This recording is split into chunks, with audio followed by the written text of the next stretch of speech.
बुलढाण्यात काँग्रेसकडून कर्जमाफीच्या शासन आदेशाची होळी। बुलढाणा राज्य शासनाने शेतकऱ्यांचे 2 लाखांपर्यंतचे कर्ज माफ करण्यासंदर्भात निर्णय जाहीर केला असून त्या अनुषंगाने शासन आदेश निर्गमित केला आहे। परंतु सरसकट कर्जमाफीसाठी काँग्रेसने आक्रमक पवित्रा घेतला, ठिकठिकाणी आंदोलने केली जात आहे। दरम्यान बुलढाण्यातही आज 8 जून सोमवार रोजी जिल्हा काँग्रेस कमिटीच्या वतीने शहरातील जयस्तंभ चौक येथे सरकार विरोधी निदर्शने करत कर्जमाफी संदर्भातील शासन आदेशाची होळी केली। सरकारने दिलेला शब्द पाळून जाचक अटी रद्द कराव्यात आणि सरसकट कर्जमाफी द्यावी अशी मागणी काँग्रेसचे जिल्हाध्यक्ष प्रकाश अवचार पाटील यांनी केले। आंदोलनात अनेक कार्यकर्ते पदाधिकारी सहभागी झाले होते। या ठिकाणी शेतकऱ्याची कर्जमाफीच्या विषयावर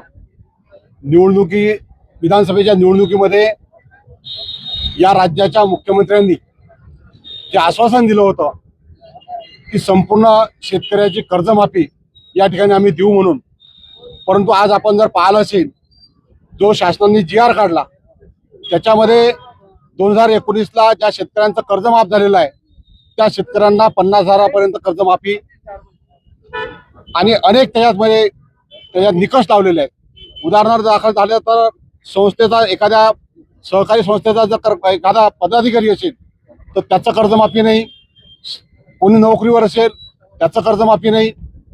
ही फसवेगिरी या GR मध्ये दिसून आलेली आहे। याचा लाभ या GR नुसार जर म्हटलं तर 10 ते 15% लोकांना त्या ठिकाणी लाभ होईल।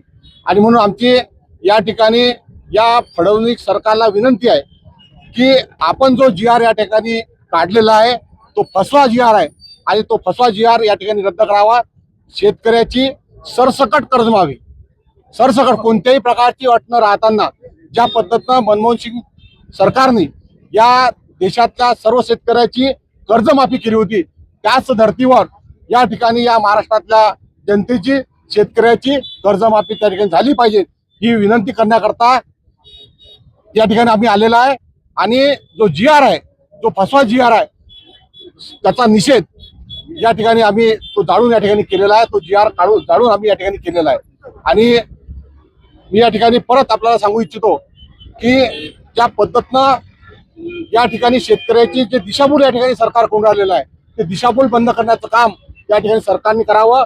खोटे आश्वासन जनतेला देऊ नये आणि परत 30 तारखेच्या आत शेतकऱ्यांना परत कर्ज कसं मिळेल या ठिकाणी हा GR रद्द करून शासनाची आपल्या शेतकऱ्याची पूर्ण कर्जमाफी त्या ठिकाणी झाली पाहिजे आणि परत त्या शेतकऱ्यांना 30 तारखेच्या आत पेरणीच्या आधी संपूर्ण शेतकऱ्याला त्या ठिकाणी कर्ज त्या ठिकाणी मिळाला पाहिजे ही मागणी घेऊन आम्ही या ठिकाणी आलेला आहे।